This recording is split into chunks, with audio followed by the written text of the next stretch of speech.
içim del mi? İdin işin bana layıkla verdin, layıkla verdin. Afidenim diren, can içim del mi? Oh, oh, can içim del mi?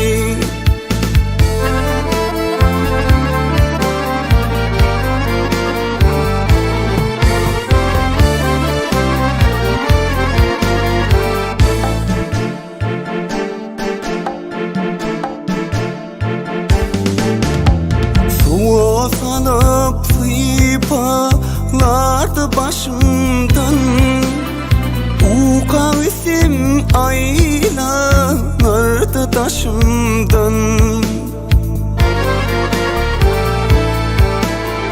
Ağlanmadım aksit birip düşünün, gile düşünün. Aklidinim diren, can içim del mi? Oh, oh, ul ini del mi?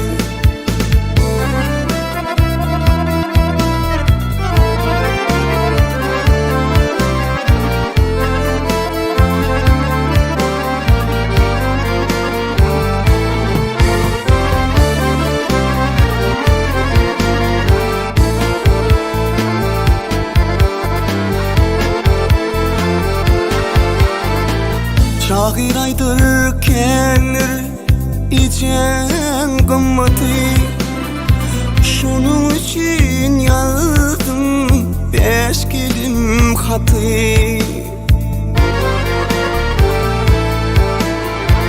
Ya da salsın okum metin ımmatı, gile ımmatı.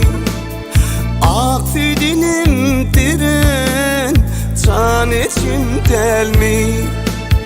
Aksidinim diren, can içim del mi?